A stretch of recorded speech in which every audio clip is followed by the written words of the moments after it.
మీ నాన్న పేరు ఏం పేరు? మళ్ళీ పొత్తురు మళ్ళీ కూతురు తెలిసినా కదా. బాగున్నావా లింగమ్మా? బాగున్నావా?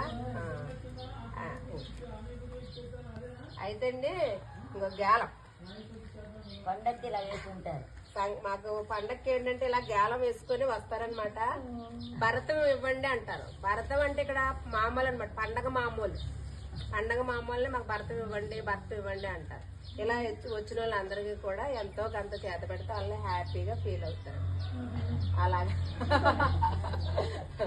చిన్నప్పటి నుండి తెలుస్తుంది నాకు. పాపం కొంచెం మానసిక స్థితి సరిగ్గా ఉండదు పాపం. అమ్మాయిలు బాగున్నారా? అక్క దగ్గర ఉంటావా?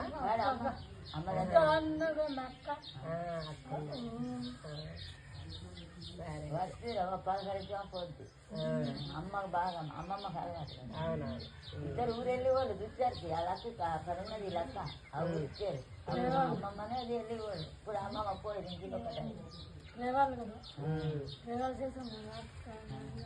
అలా అన్నమాట. పండక్కి ఖచ్చితంగా ఎవరు వచ్చినా సరే జేబులు ఎక్కువ డబ్బులు పట్టుకుని రావాలి ఈ ఏరియాకి వచ్చామంటే. ఎందుకంటే ప్రతి ఒక్కరు అడుగుతారు అనమాట. అడిగిన అడగకపోయినా తప్పనిసరిగా ఇవ్వాలి. అదొక ఆనందం అనమాట.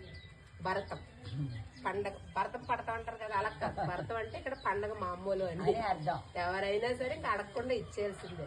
కొంతమంది అడుగుతారు, కొంతమంది అడగకుండానే ఇచ్చేస్తారు. సరే అయితేనే జాగ్రత్త.